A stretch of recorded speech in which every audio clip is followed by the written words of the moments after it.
Every pneumatic system has a quiet hero. It doesn't move anything, it doesn't sense anything, but it protects everything. It's the FRL, the system that cleans, regulates, and conditions compressed air long before it ever reaches an actuator. And without it, contamination and pressure instability would quietly tear your equipment apart. Compressed air rarely arrives in perfect condition. It carries heat, moisture, oil, and particles from the compressor and the piping that feeds your machine. Left untreated, these contaminants can stick valves, wear seals, and cause erratic actuator motion, all of which lead to downtime and unnecessary maintenance.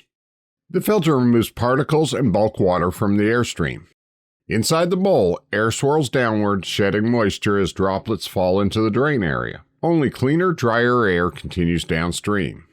Selecting the right filter isn't just choosing a port size.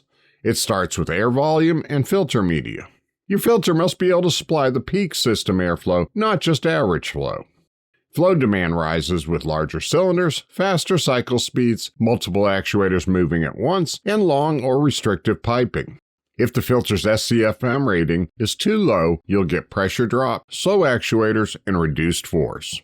Finer filter media captures more contaminants, but increases restriction. So media type must match your system's air quality needs and airflow requirements. And finally, select the drain type. Manual drains require you to regularly activate the drain to remove accumulated liquids. Semi-auto drains drain when pressure is relieved from the system, such as daily shutdown. And automatic drains have a float that drains the liquid once it reaches a set height. Next is the regulator. Its job is to maintain a stable downstream pressure even when upstream pressure fluctuates, or when the system demands rapid surges of airflow. A regulator is not rated just by pressure, but also by flow capacity. Undersizing the regulator leads to pressure sag during fast cylinder motion, inconsistent actuator speed, loss of force, and poor repeatability. A properly sized regulator ensures that even during peak air demand, downstream pressure remains steady. Selecting a combination filter regulator is very common and maintains airflow through the filter, then through the regulator. Finally, the lubricator. Many of today's pneumatic valves and actuators do not require lubricated air. Check your component specs carefully to determine if lubrication is needed. Remember, once you use lubricated air in a pneumatic system, it must always be lubricated. When required, the lubricator introduces a precisely metered oil mist into the airstream.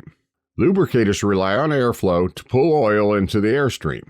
If the system volume is too low, the oil may never atomize correctly. If airflow is too high, the lubricator may over-deliver air or fail to keep up. Matching lubricator size to system airflow ensures proper droplet size, stable lubrication rate, consistent protection across varying loads, and no over-oiling or under-oiling of downstream components. Together, the filter, regulator, and lubricator provide clean, dry, stable, conditioned air, the foundation of every reliable pneumatic system. To find air prep solutions for your system, click here. If you need help with pneumatics or any other product, please see our free support options here. Click here to be notified of new products and solutions.